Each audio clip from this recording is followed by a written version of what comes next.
What's up, Interweb? RhyQuinn here, and welcome to my Week 5 OBL game. Today I am facing Mr. Murkrow of the Burger Kinglers.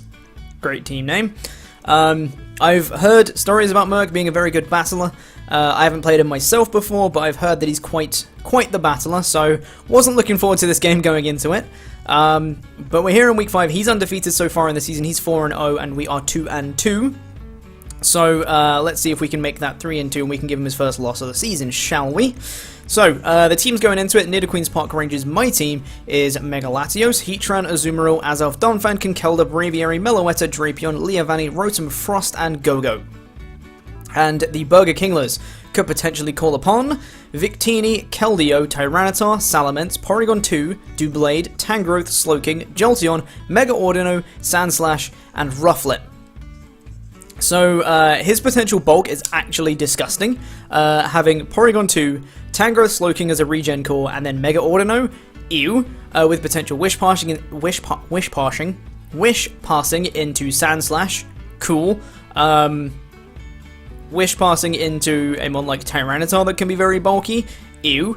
And then he has some really good power with Victini, Keldeo, Titar, Salamence, even Doublade when it's set up. Jolteon has some nice power as well, Sandslash even if it's offensive, and of course Godbird, Rufflet. I'm not forgetting about Rufflet.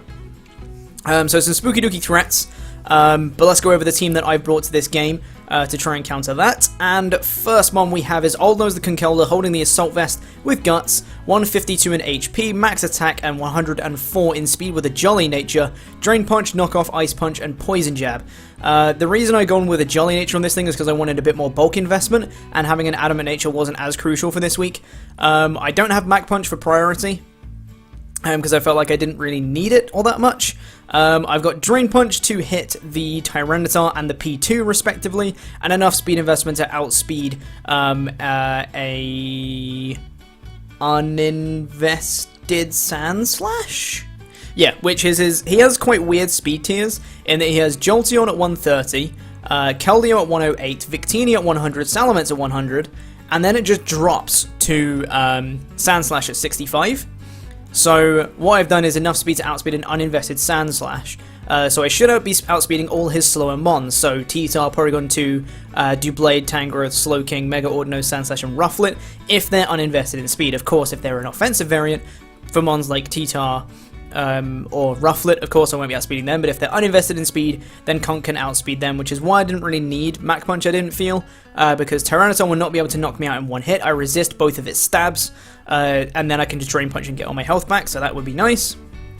Knockoff I have primarily to hit the Victini, the Doublade, and the Slowking. Slowking obviously a very good switch into Conkeldurr as is, so I wanted Knockoff to try and knock off King's item.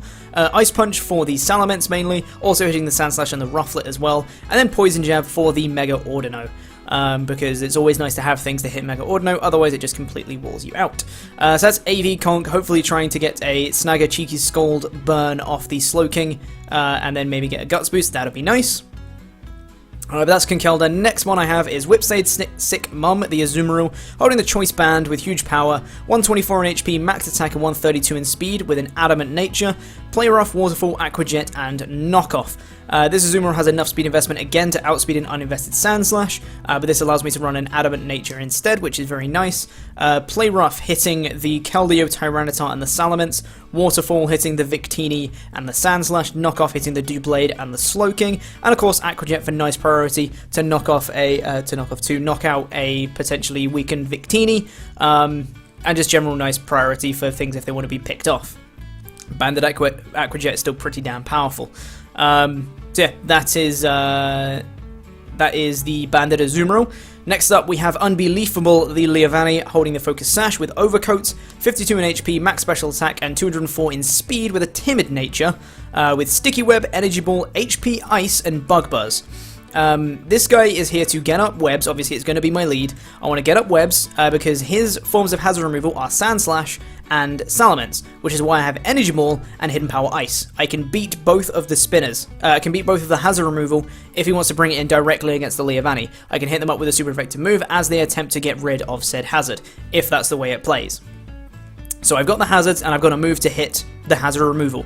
That's what I wanted to achieve with this Leavanny. I also have Overcoat, which means if he decides to lead Tyranitar and get up the sand, I will not be taking sand damage, which means my sash will stay intact. So if he takes me down to my sash with Tyranitar, I do not die to the sand damage, which is why I have Overcoat. So that really helps, which is great. So it's going to allow me to pretty much guaranteed get up my webs, which is awesome. So that's Unbelievable Leavanny. Next one on the team is Heatran, Cold Walk the Heatran, holding the Choppleberry with Flash Fire, max HP or 248 in HP, 64 special attack and 196 special defense with a modest nature, Earth Power, Stealth Rock, Toxic and Flash Cannon. This guy is here to be a switch into Victini. Obviously can switch into the fire moves with Flash Fire. The only real move that Victini gets to hit this thing is Focus Blast, which is why I've got the Choppleberry and the special bulk investment that I have. Of course, he might be bringing, you know, a physical one with like Brick Break or something. I'm not too scared of Brick Break, because again, with the Choppleberry I can chew that like it's nothing, respond with a super effective Earth Power, Toxic Hit, whatever the situation calls for. However, that's what Heatran's main job is, just to switch into Victini. That's pretty much it. Next one on the team is Zelfish IMO the Azelf, holding the Choice Scarf. I forget how much speed investment this thing has. I think it's 200 speed Timid. For some reason, Azelf doesn't have any EVs on the thing I'm looking at. I think it was 200 speed EVs Timid, enough speed to outspeed a max speed Scarfed Keldeo, because Azelf is holding the Choice Scarf. Obviously with Levitate, with Ice Punch, U-Turn, Knockoff, and Zen Headbutt. So we've got a physical Scarfed Azelf in this match. Ice Punch, obviously, for the Salamence. Also, it hits everything barring P2, Jolteon, and Mega Ordino super effectively. P2, it can, of course, knock off the Eviolite as well. Jolteon, not the bulkiest of Mon, so it's really only Mega Ordino that can completely, you know, like, shut down this Azelf. And I can U-Turn out against it and try and get some momentum into something else that can hit it. Knockoff hitting the Victini, the Doublade, and the Slowking. Zen Headbutt hitting the Keldeo and also just general stab. U-Turn hitting the Tyranitar. And Ice Punch hitting the Mence, the Tangrowth, the Sandslash, and the Rufflet. It's got a bit of an ice weakness, so that's pretty nice. I strongly debated bringing Rotom Frost to this game, but as you can see, I didn't, because I don't think I like it. But I strongly considered bringing Rotom Frost to this game, just because the combination of Ice and Electric Stab really hurt his team, like really, really badly. But maybe in future weeks we'll have to see. But that is the Zelfish IMO the Azelf. And the last one on the team is Wilbur the Mega Latios, obviously holding the Latios-ites with 16 in HP, max special attack, and 240 in speed with a timid nature. Substitute Calm Mind, Psychic, and Dragon Pulse. Sub-Calm Mind Mega Latios can potentially win me the game. I do not have recovery on it, so I'm going to have to save it for late game and set up... Basically, I'm going to have to try and set up a sub on like a status move or something like that, set up a sub on a switch, get a Calm Mind up, and just kill things as much as I can. Because I'm not going to be able to continually keep setting up subs time after time because I have no recovery on it. So, but Sub Calm Mind is pretty damn cool. He doesn't have that much to hit it, honestly. I have a couple of things I could potentially set up on. I'm thinking if the Keldeo is choiced, I can set up on that. If Slowking doesn't have Ice Beam or some kind of coverage to hit me, can set up on that. Potentially, if things are potentially choice locked into unfavorable moves, potentially something like the Victini, or the Keldeo, like I've mentioned, the Jolteon if it's locked into like Thunderbolt, for example, the Sandslash, maybe not being choice locked, but maybe just Sandslash as a whole.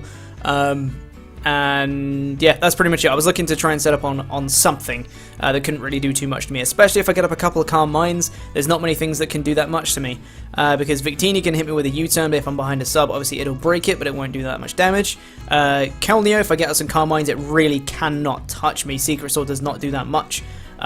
T-Tar can still do a lot of damage. Salamence can do a lot of damage, of course. But if I get up Calm Minds, P2 can't really touch me. The Doublade can Shadow Sneak me for sure. Tangrowth, probably not going to be doing that much, especially if it's not an offensive one, which I don't expect it to be. Slowking will not be able to touch me. Jolteon, after I get Calm Minds, will not be able to touch me. Same with Mega Ordino. Sandslash and Rufflet can potentially do things, depending if they're offensive, not whatever. But I felt like this was a set to bring. I only hit the Keldeo and the Salamence super effectively with my stab moves, Psychic and Dragon Pulse, but he doesn't have any resistances to both of them on his entire squad. It hits everything at least neutrally with the combination of Psychic and Dragon Pulse, so that's nice. Aside from Doublade, that's the only thing that takes both Psychic and Dragon Pulse. So I'll have to try and get rid of Doublade before I can get in Mega Latios. So that's my team. Let's get into this game, and you can see that Murk has decided to bring to this game Salamence, Tyranitar, Tangrowth, Slowking, Victini, and Doublade. So no Mega Ordino, I was very happy to see that. No Sandslash, no Rufflet, and no Keldeo as well, which was quite nice to see. So I knew my lead was automatically going to be the Leavanny. I want to get up webs. I see Victini, I see Tyranitar, I want to get up my webs. Obviously, the Salamence is his only potential form of hazard removal this match, so if it does have hazard removal, that's quite nice because I do have the HP Ice on Leavanny. And potentially I can be doing a lot of damage with other things too. So I can play around the defog on Mence if he does have it. So, without further ado, let's get right into this game and let's see exactly how things went. So, I'm going to lead with my Leavanny as I mentioned, and he's going to lead with his Doublade.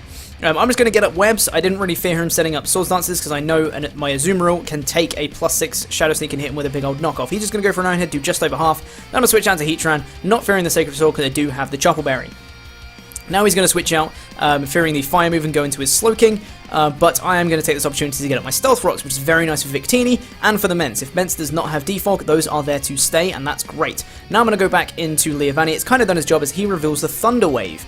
I was expecting a Scald at that point, but, you know, Leavanny's done its job. It's got up webs. It doesn't really need to do much else. But it does show me that he has Thunder Wave, which is nice. Just going to fire off an Energy Ball. It still does 22% to a Doublade, because Doublade is frail as hell on the special side. But Leavanny goes down, which is fine. Now I'm going to bring in the Azumarill. I'm just going to go for knockoff. He stays in, and it just kills the Doublade, which is fantastic. Now he knows I'm banded at this point, because otherwise a non-banded knockoff would not have killed him. So he goes into his Tangrowth, and he knows, you know, I can't touch him. So I'm going to switch out. And I'm going to go into my Heatran expecting the Grass move, and he misses a Sleep Powder, which is very unfortunate for him. But now again, expecting the Fire move, he's going to go back into his Slowking, but I'm going to predict him to go into the Slowking this time, and I am going to go for a Toxic. Drop a Toxic on the Slowking is always nice, try and wear that thing down, which is awesome for me. You can see he has lefties as well, which is, you know, to be expected.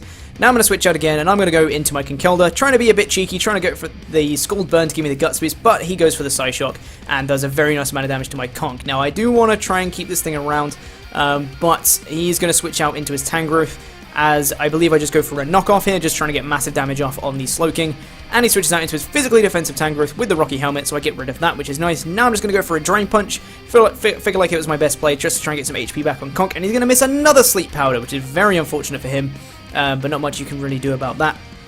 Now he's going to switch into Salamence, and I actually predict him to go into Salamence. I go for Ice Punch, and the Salamence is dead. So it doesn't matter if the Salamence had Defog or not, because he's not going to get a chance to get it off. So those Rocks and Webs are there to stay. Now in comes the Victini, takes 25%, gets caught in the Webs, and now I'm going to switch out my Conkeldurr and go into my Heatran. He's going to predict this nicely, go for the U-turn, and he's going to get himself some initiative, and he's going to go back into his Tyranitar here. Tyranitar, big spooky threat, gets up the sand as well. And I'm going to go for a Toxic, just try and wear this thing down. Trying to just sack off Heatran here, and he misses a Stone Edge, which is very unfortunate on his part. Especially as we can see on the next time, I fire off a Flash Cannon and get some nice damage off against him. And he goes for a second Stone Edge, and he's banded. That is a big banded Stone Edge, and it's very unfortunate he missed the first one, because otherwise this Heatran would be dead right now, and I'm able to get off some big damage against that Tyranitar. Now in comes the Slowking. And I'm just going to go for another Flash Cannon, just kind of sacking off Heatran here. He's going to take Sandstorm damage, he's going to take Poison damage as well as getting a bit of lefties. And now I'm just going to actually switch out the Heatran, and I'm going to go into my Latios, expecting the Water move, because I'm thinking now is a good time to set up. Now I'm expecting the Thunder Wave, so I'm like, now's the time to go for a substitute, and see if I can start setting up. So I'm going to Mega Evolve, I'm going to pop my sub, and he is going to go for the Thunder Wave. Perfect. Now it's time to set up. Let's set up those Carmines, let's see if we can do something here. So the Slowking's slowly getting worn down from Toxic, and I know it cannot touch me after a Carmine. Psyshock is not going to break my sub, as you can see right now. And I am behind a sub, a +1/+1 with a Mega Latios, and I'm looking pretty damn good right now. I'm going to go for a second Carmine, as he goes for his Psyshock, which does break the sub. So 2 Psyshocks breaks the sub. Now I have no reason not to set up another sub, because he's going to be very close to dying after Toxic damage this turn. Going to get up my second substitute, as he's going to go for the Psyshock, does not break the sub once again. And now he's on very low health. I could just pick him off here, but I decided to go for another Carmine, just in case he has something up his sleeve to try and hit this Latios. I want to be in as safe position as possible. The second Psyshock does break my sub, and he is going to die to Toxic damage. So I could have got out of that at +2/+2 behind a sub, or at +3/+3 without a sub, and I opted to go for +3/+3 without the sub. In comes the Victini, but because of the webs, this is actually a Scarf Victini, but because of the webs, my Mega Latios outspeeds it, and I'm able to knock it out with the Dragon Pulse.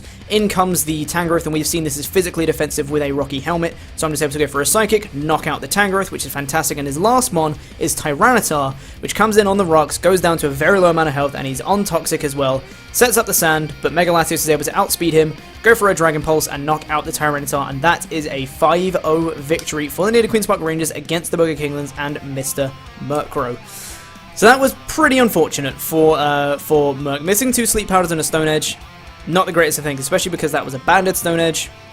Would have done a lot of damage, but the Stone Edge miss, I don't think really mattered that much, because if it had hit the first one, you saw that I lived the Stone Edge anyway, so I still would have been able to get off a potential Flash Cannon against him anyway, get big damage off against him anyway.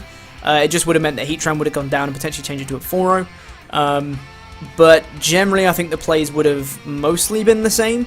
But then, to be fair, if my Heatran had died, then he might not have brought in Slowking against it. Wouldn't have been able to go into Latios and been able to set up, but I did still have a Scarfed Azelf in the back, which outsped everything with the webs.